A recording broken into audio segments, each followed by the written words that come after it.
He was figure number 8, not figure 8, but figure number 8. And from my memory, I couldn't remember much about him. Now, the argument was that Tila and the sorceress were two different people. But I guess we go to the now accepted lore that one day Tila would become the new sorceress of Zor. Of course, in other books, she's the sorceress of Serpos. So, for whatever reason, having seven figures is not, she can't be two people, so she's one person, right? So they had to have an eighth figure. And they went to Zodak, this guy here, the Cosmic Enforcer. Originally created by Mark Taylor, he was called Censor, and he would be this. He's using here like these Beastman arms, Skeletor legs. So he had like a hairy feature, um, kind of grizzly-like. So originally he was a bounty hunter of our exciting universe, and on the back of the first promo art for this guy, he could be seen zapping He-Man. In fact, I forget what the card description says. Zodak attacks the heroic warriors using all the evil powers at his command.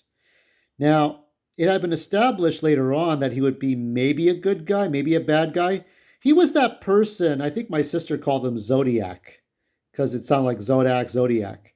And in the original figures, in the original prototype for this figure, he had a different gun, a different design.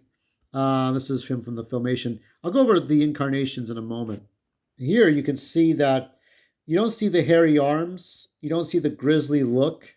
So it's weird how Mark designed him to be a bit primitive, grisly, yet also science fiction in nature beyond the capable understanding. I didn't know where to put him in my hero figures. I mean, he seemed like a heroic guy, but where would he go? Where would he fit? So here in the original comics, of course you knew Prince Adam and He-Man were one of the same, as it is with a lot of omnipotent characters. There was an episode that I watched recently, because I don't remember much about the original cartoons, and that he tested He-Man's morality by having him find this orb in the center of the earth, and told Skeletor where it was, and then had him find it. So he basically tests one against the other. That's what he does. In this one, here he's notable. He can do this. He can play He-Man against Skeletor.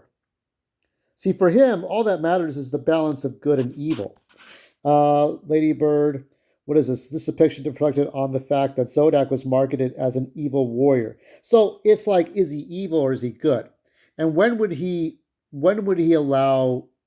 So, like for example, had Skeletor invaded Garfirian instead of rescuing Evil Lyn, that wouldn't have mattered to Zodak. One town getting destroyed by Skeletor or invaded or conquered doesn't matter to him because that's not his concern. His concern is if Skeletor gets some kind of ultimate power in which good is eradicated.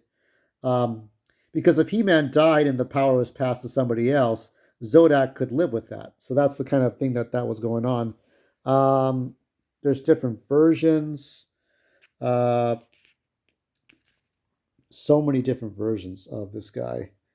I don't know much about his role, but that He-Man had not yet met this Zodak. But I think there was something about Point Dread. Now, of course, the one I'm familiar with the most is this guy here. And if I can light him up, let's light him up. This is the Zodak. And this is now written to be the apprentice of Zodak with a C. Christopher Judge did the voice of him. Now, what this guy was about was that he and his brother were one of many mystics. And because his brother was eaten by King Hiss. And I'll show you. So he wielded a battle staff, which could amplify and reflect an enemy's magic. Further, he could tap into the Elder's power.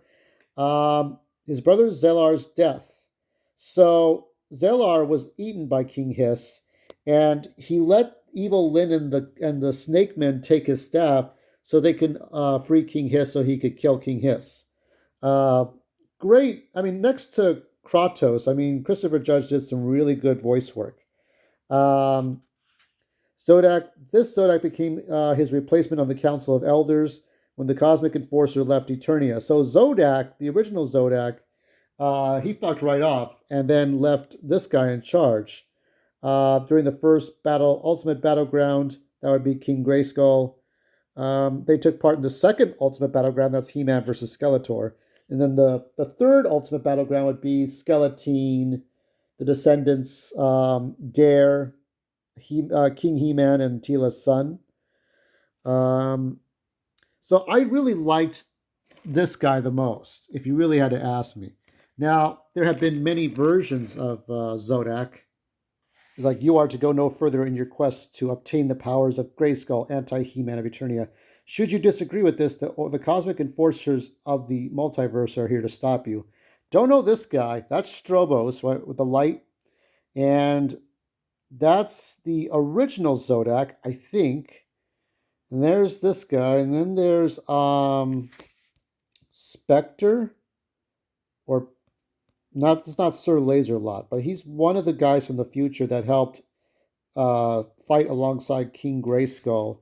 And there is Zodak. And then, so, they have the Cosmic Enforcers. And I don't know what happened if they got obliterated, but they must have been obliterated because here comes Anti-He-Man. So, and also, finally, here we go. Ancient allies. Along the way, our heroes must seek the aid of Zodak, not pictured. If season 4 is ever going to happen, there's Mossman. We don't know where that figure is. But if it does happen, he will be here along with these guys. So I don't know what the future holds, but that is my favorite version. And I hope you like this video. If it's good enough for you, you see those buttons below, you know what to do. We're going to do I'm going to do probably one more entry for the first series of this, and then we'll move on to more characters later on, maybe near the summertime.